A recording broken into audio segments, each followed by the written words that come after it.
Assalamualaikum warahmatullahi wabarakatuh. Selamat datang di channel Ruang Akademika Arif of Law bersama saya M. Arif Amrullah. Tema kali ini kita akan membahas mengenai konsep dasar dan filosofi pengaturan tindak pidana pencucian uang di Indonesia.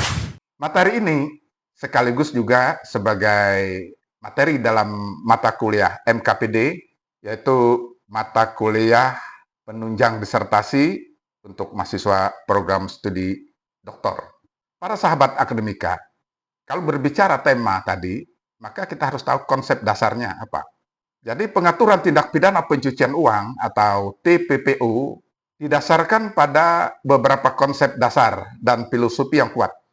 Hal itu sejalan dengan standar internasional dan kebutuhan untuk menjaga integritas sistem keuangan negara, khususnya di Indonesia. TPPU merupakan kejahatan lanjutan dari tindak pidana asal atau predikat crime. Ini berarti bahwa uang yang dicuci harus berasal dari tindak pidana asal. Undang-undang tindak pidana pencucian di Indonesia secara eksplisit mencantumkan berbagai jenis kejahatan yang dapat menjadi kejahatan asal seperti korupsi, narkotika, penipuan, penyeludupan, dan lain-lain. Tanpa adanya tindak pidana asal ini, tindak pidana pencucian uang para sahabat akademika tentu tidak dapat diproses. Namun demikian, tindak pidana pencucian uang ini tidak hanya sekedar tindak pidana lanjutan, karena apa? Dalam konteks ini, apa yang disebut dengan istilahnya independent crime, atau tindak pidana yang berdiri sendiri. Nah, hal itu memiliki makna penting yang berkaitan dengan cara penegak hukum membuktikan dan memproses perkara tindak pidana pencucian uang. Secara sederhana, maksud dari independent crime dalam TPPU bahwa tindak pidana pencucian uang dapat diproses dan dibuktikan tanpa harus menunggu atau membuktikan terlebih dahulu tindak pidana asalnya. Ini berbeda dengan pandangan sebelumnya yang hanya menganggap tindak pidana pencucian uang itu sebagai follow-up crime atau tindak pidana lanjutan, seperti yang saya sampaikan tadi, yang sepenuhnya bergantung pada pembuktian tindak pidana asal atau predikat crime. Nah, terkait dengan konsep ini, mengenai konsep independent crime ini, ada hal yang perlu diperhatikan yang merupakan poin-poin penting bahwa tidak perlu pembuktian tindak pidana asal terlebih dahulu. Ini bisa dibaca pasal 69 Undang-Undang TPPU. Inti dari konsep independent crime bahwa aparat penegak hukum, penyidik, jaksa, hakim, tidak perlu menunggu putusan pengadilan yang menyatakan seseorang bersalah atas tindak pidana untuk mulai mengusut dan menuntut kasus pencucian uang yang terkait dengan harta kekayaan hasil dari tindak pidana tersebut. Fokusnya adalah pada harta kekayaan bahwa objek utama dalam TPPU sebagai independent crime adalah harta kekayaan yang diduga berasal dari tindak pidana. Pembuktian bergeser dari fokus pada perbuatan dan pelaku tindak pidana asal menjadi pada pergerakan, penempatan, penyembunyian, atau penyamaran harta kekayaan yang patut diduga merupakan hasil kejahatan. Konsep ini bertujuan untuk mempercepat proses penegakan hukum terhadap tindak pidana pencucian uang dan mencegah pelaku menikmati hasil kejahatannya dengan tidak terpaku pada pembuktian tindak pidana asal. Jadi aset-aset hasil kejahatan itu dapat segera dibekukan, disita, dan dirampas untuk negara. Akan mendukung upaya pemulihan aset atau yang disebut dengan aset recovery. Undang-Undang Nomor 8 Tahun 2010 tentang pencegahan dan pemberantasan tindak pidana pencucian uang, Indonesia telah mengadopsi konsep independent crime. Nah, hal ini juga dapat dikaitkan dengan putusan Mahkamah Konstitusi Nomor 77 garis miring PUU strip 12 Romawi strip 2024 yang memperkuat pandangan bahwa tindak pidana pencucian uang merupakan independent crime. Pasal 69 Undang-Undang Nomor 8 Tahun 2010 secara eksplisit menyatakan bahwa untuk dapat dilakukan penyidikan, penuntutan, dan pemeriksaan di sidang pengadilan terhadap tindak pidana pencucian uang, tidak wajib dibuktikan terlebih dahulu tindak pidana asalnya. Artinya, meskipun tindak pidana asal belum terbukti, namun proses hukum untuk tindak pidana pencucian uang tetap dapat dilaksanakan. Meskipun ada keterkaitan kausal antara TPPU dan tindak pidana asal, karena apa? TPPU tidak mungkin ada tanpa adanya hasil dari tindak pidana. Namun, objek yang dibuktikan berbeda. Tindak pidana asal berfokus pada perbuatan pidana dan kesalahan pelakunya.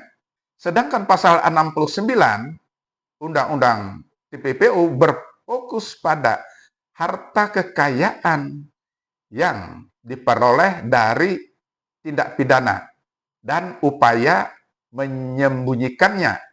Hal ini, para sahabat akademika, pentingnya melacak asal-usul harta yang diperoleh melalui instrumen pembalikan beban pembuktian.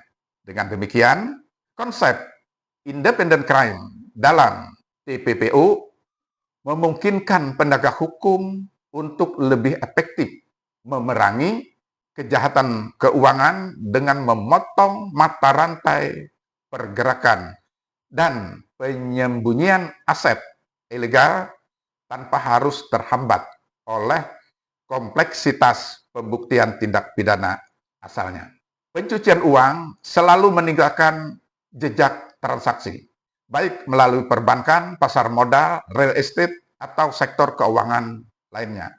Konsep ini, para sahabat akademika, penting karena penegak hukum akan melacak aliran dana dari awal hingga akhir, mengidentifikasi pihak-pihak yang terlibat, dan membuktikan adanya upaya untuk menyamarkan asal-usul uang haram tersebut. Penanganan tindak pidana pencucian uang tidak bisa hanya dilakukan oleh satu lembaga. Ini membutuhkan pendekatan multisektoral dan multilembaga yang melibatkan kepolisian, kejaksaan, KPK, PPATK, Bank Indonesia, OJK atau Otoritas Jasa Keuangan, dan lembaga-lembaga lain yang terkait. Konsep ini menekankan pentingnya koordinasi dan pertukaran informasi untuk efektivitas penegakan hukum. Dalam kaitan dengan pembalikan beban pembuktian, meskipun tidak diterapkan secara menyeluruh dalam kasus-kasus TPPU tertentu, terutama misalnya yang terkait dengan tindak pidana korupsi, dikenal konsep pembuktian terbalik, reversal burden of proof. Ini berarti terdakwa dapat diminta untuk membuktikan asal-usul kekayaannya jika terdapat indikasi kuat bahwa harta tersebut adalah berasal dari hasil tindak pidana. Konsep ini, para sahabat akademika, bertujuan untuk memberantas kekayaan hasil kejahatan dengan lebih efektif.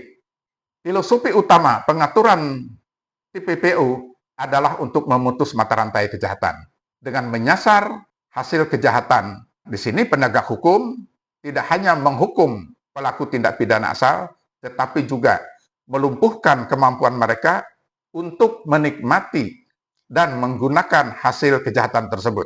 Tanpa kemampuan untuk menguasai hasil kejahatan, para sahabat akademika, motif melakukan tindak pidana akan berkurang. Dalam konteks ini, TPPU dapat merusak stabilitas dan integritas sistem keuangan suatu negara. Aliran dana haram yang masuk ke dalam sistem keuangan dapat menyebabkan distorsi pasar, meningkatkan risiko operasional, bagi lembaga keuangan dan pada akhirnya tentu merusak kepercayaan masyarakat terhadap sistem keuangan. Jadi, pengaturan TPPU bertujuan untuk mencegah hal ini dan memastikan bahwa sistem keuangan digunakan untuk tujuan yang sah.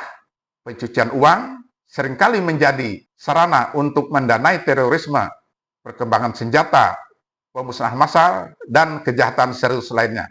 Dengan mengatur dan memberantas TPPU di Indonesia, turut berpartisipasi dalam upaya global untuk menghentikan pendanaan aktivitas ilegal yang mengancam keamanan nasional dan internasional. Indonesia sebagai anggota Financial Action Task Force on Money Laundering atau FATF berkomitmen terhadap standar internasional yang dikeluarkan oleh FATF. Filosofi di balik pengaturan TPPU juga mencakup kepatuhan terhadap rekomendasi FATF yang merupakan standar internasional untuk melawan pencucian uang dan pendanaan terorisme.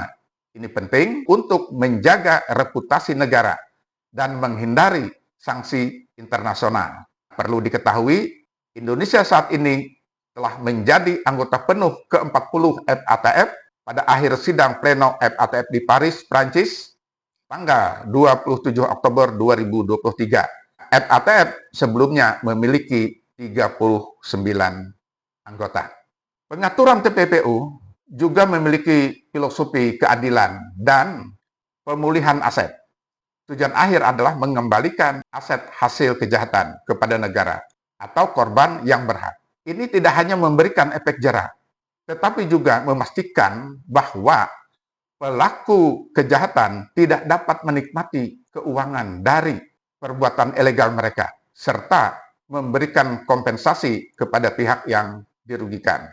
Dengan memahami konsep dasar dan filosofi ini, kita dapat melihat bahwa pengaturan TPPU di Indonesia merupakan instrumen yang kompleks namun krusial dalam upaya memerangi kejahatan terorganisir dan menjaga kedaulatan ekonomi negara. Demikian para sahabat akademika yang dapat saya sampaikan. Kurang lebih mohon maaf. Wassalamualaikum warahmatullahi wabarakatuh.